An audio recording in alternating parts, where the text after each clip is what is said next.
We have our first phone caller on the line tonight, Vicki from Liberty County. She has a question about trespassing. Vicki, you can go ahead with that question now.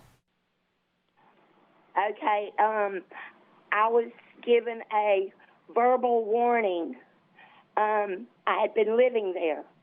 It wasn't like I had never been there. I'd been living there almost over a year. I left, and he called my sister. I come back 4 days later, and I lived there 4 more months. They're wanting to charge me.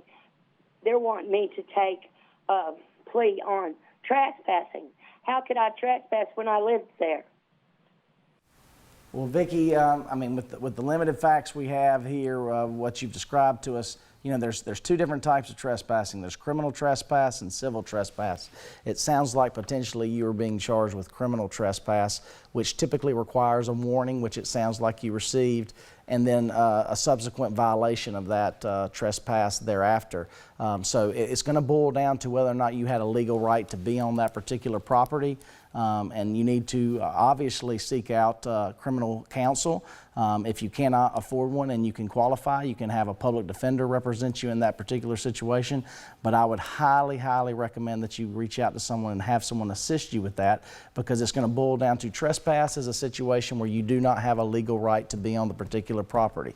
If you did have a legal right, then you potentially have a defense to that scenario, and you want to make sure that that's fully pursued.